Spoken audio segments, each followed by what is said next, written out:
এখানে বিভিন্ন তর্ক বিতর্ক আসছে। তো যে কোনো পরিবর্তনে যখন পরিবর্তন হয়, আপনি যখন শীত থেকে বসন্তে পদার্পণ করবেন, তার মানে আপনার শরীরেও কিন্তু একটা চেঞ্জ আসবে। মানুষের ঠান্ডা লাগে, জ্বর হয়, কাশি হয়, ঋতু পরিবর্তনে। আর সময়ের পরিবর্তনে সমস্ত কিছুর পরিবর্তন হয়। আমরা যখন ছোটবেলায় পড়েছি, আমাদের তখন নাম ছিল পরিবেশ পরিস্থিতি সমাজ। তো সেই সমাজ বইতে আমরা দেখেছি যে মানুষের যে প্রথম যে ক্রমবিকাশ, তা মানুষ সেই সময় কি করত? বনে জঙ্গলে থাকতো, পাহাড়ের গুহায় বাস করত, পশুর কাঁচা মাংস খেত। একটা সময় মানুষ আগুনের আবিষ্কার শিখলো, অস্ত্র বানালো, তারপরে পশুর মাংসটা পুড়িয়ে খাওয়া শুরু করলো। এরপরে এক সময় মশলার ব্যবহার আসলো, অর্থাৎ পর্যায়ক্রমিক ভাবে মানুষের এই খাদ্যাভ্যাসের পরিবর্তন আসলো। তাহলে যে সময় মানুষ বনে জঙ্গল এবং পাহাড়ের গুহায় বাস করত, আমরা কি বলতে পারি সেই সময় মানুষ কোন ধর্মের ছিল? সে কি ইসলাম ধর্মের ছিল, বৌদ্ধ ধর্মের ছিল, জৈন ধর্মের ছিল, মুসলমান ধর্মের ছিল? তখন মানুষের কি ধর্ম ছিল? মানুষের ধর্মটা ছিল যে তার ক্ষুধা নিবারণ করতে হবে, এইটাই ছিল তার প্রধান ধর্ম। এবং তার জীবজন্তুর হাত থেকে সে নিজেকে কিভাবে রক্ষা করতে হবে, সেই পরিকল্পনা সে গ্রহণ করতে করতে। এছাড়া মানুষের কোনো ধর্ম নেই।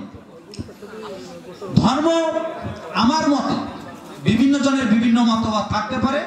ধর্ম মানুষের সৃষ্টি। বিভিন্ন মানুষ এক জায়গায় সংঘবদ্ধ হয়ে যখন একসাথে চলা শুরু করেছে, তখন সেটি তার কাছে একটি ধর্মে পরিগণিত হয়েছে। পৃথিবীর ইতিহাস হচ্ছে শ্রেণী সংগ্রামের ইতিহাস। অর্থাৎ পৃথিবীর শুরু থেকেই দ্বন্দ্ব ছিল। অর্থাৎ অন্যকে হারিয়ে আমি যে বিজয়ী হব, এটা সৃষ্টির শুরু থেকেই ছিল। আমরা যদি আমাদের জীবনের উৎপত্তির কথা আমরা যদি বিবেচনা করি, আমাদের যখন মাতৃগর্ভে আমাদের যখন জীবনের সূচনা হয়েছিল, তখনই কিন্তু আমার জীবনের এই সূচনা হয়েছিল আর একজনের সঙ্গে যুদ্ধ করে। মাতৃগর্ভে লক্ষ লক্ষ শুক্রাণু ডিম্বাণুর কাছে ছুটেছে এবং সেটাকে আক্রমণ করেছে। এর ভিতর থেকে একটি শুক্রাণু এই ডিম্বাণুকে ফার্টিলাইজ করেছে এবং আমার জন্ম হয়েছে। অর্থাৎ অন্যকে পরাজিত করেই আমার জন্ম হয়েছে। এবং জীবনের সর্বক্ষেত্রেই আমাদের কাউকে না কাউকে পরাজিত করেই আমাকে সামনে আগাতে হবে। এটি কিন্তু খারাপ দিক নয়। আমরা হয়তো বলে থাকি যে অন্যকে হিংসা করব না। আসলে হিংসাও এক ধরনের গুণ। আমি যখন ক্লাসে পড়ালেখা করেছি, আমার থেকে আমার রোল যদি 1 ছিল, তাহলে আমি তো 2কে মনে মনে একটু হিংসা করেছি। এটা একটা ভালো দিক। হিংসার একটি কিন্তু ভালো দিক আছে, কিন্তু সেই প্রয়োগের দিকটা আমাদেরকে বুঝতে হবে। এই বর্ণবাদের জাতাকলে যখন মানুষ দিশেহারা, এক শ্রেণীর মানুষ আরেক শ্রেণীর মানুষের শোষণে বঞ্চনার শিকার হয়ে যখন তারা এই পৃথিবীতে তাদেরও যে বেঁচে থাকার একটা সার্থক দিক রয়েছে, এটি তারা ভুলে গিয়েছিল। তো সেই সময় সেই মানুষগুলো যখন সমস্ত দিক থেকে বঞ্চিত, সেই সময় এই সনাতন ধর্মের এই বর্ণবাদের বিরুদ্ধে হরিচাঁদ ঠাকুর এবং গুরুচাঁদ ঠাকুরের আবির্ভাব। সময় তো বেশি নাই, এই কারণে খুব বেশি কথা বলা যাবে না। তো গুরুচাঁদ ঠাকুরের আমি একটি কথা বলি, যে আমাদের সনাতন ধর্ম বা হিন্দু ধর্মটা কিন্তু বর্ণবাদের উপরে প্রতিষ্ঠিত। আপনারা বই পুস্তকটা একটু ভালো করে হৃদয়ঙ্গম করবেন। বর্ণবাদ বাদ দিলে আমাদের সনাতন ধর্ম থাকে না। কিন্তু হরিচাঁদ ঠাকুর বা গুরুচাঁদ ঠাকুর এই বর্ণবাদের বিরুদ্ধেই উচ্চারণ করেছেন সাম্যবাদী মত দর্শন। একটি কথা আমরা এখানে উল্লেখ করতে পারি, নরাকারে ধরা পড়ে যতজন আছে, এক জাতি বলে মান্য পাবে মোর কাছে।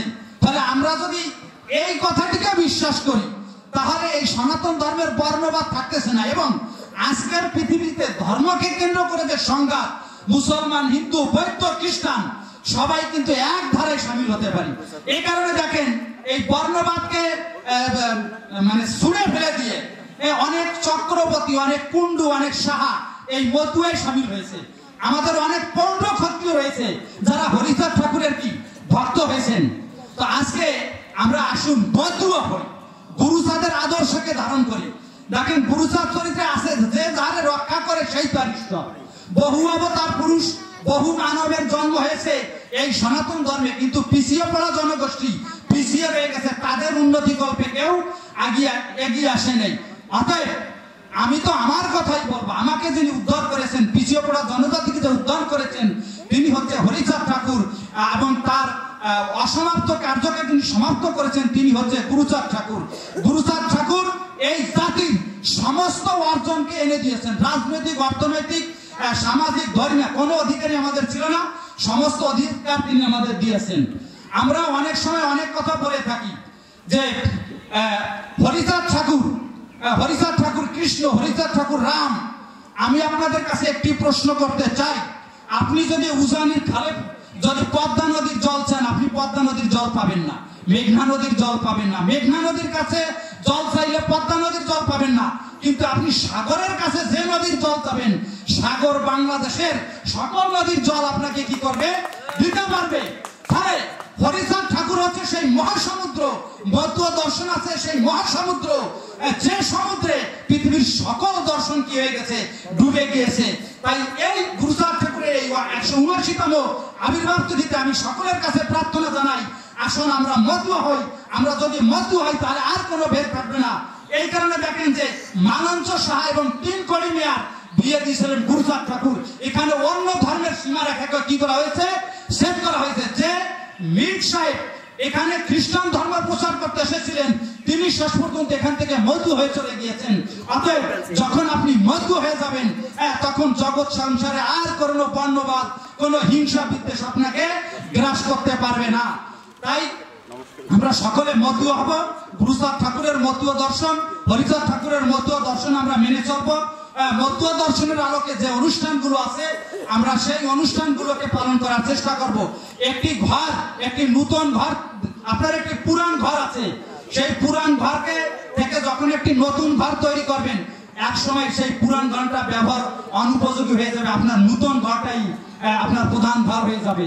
তাই এখন হয়তো খটকা লাগতে পারে যে মদুয়া দর্শন, মদুয়া ধর্ম, এখানে বিভিন্ন কথা থাকতে পারে, কিন্তু আস্তে আস্তে আমরা যদি এটা পালন করতে থাকি তাহলে এটা এক সময় প্রধান দর্শনে পরিণত হবে। আর কোনো কিছু বলে যে সময় লাগবে, তা কাউকে শুরু করতে হবে।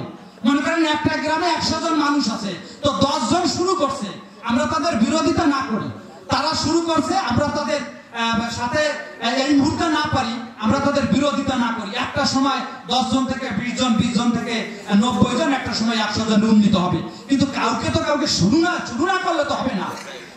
তো এই কারণে আমাদের কাউকে না কাউকে শুরু করতে হবে। যারা শুরু করছে তাদেরকে আমরা সাধুবাদ জানাই। যারা মদুয়া দর্শন নিয়ে চলতে চায়, আমরা যেন তাদেরকে কোনো বাধা বিপত্তির সম্মুখীন না করি। সর্বোপরি এই অনুষ্ঠানে যারা আয়োজন করেছে তাদেরকে আমি অসংখ্য ধন্যবাদ জ্ঞাপন করছি, এবং এই ধারা যেন পর্যায়ক্রমে অক্ষুণ্ণ থাকে সেই আহ্বান জানিয়ে উপস্থিত সকলের মঙ্গল কামনা করে আমি আমার বক্তব্য শেষ করছি। জয় হরিচাঁদ, জয় হরিচাঁদ।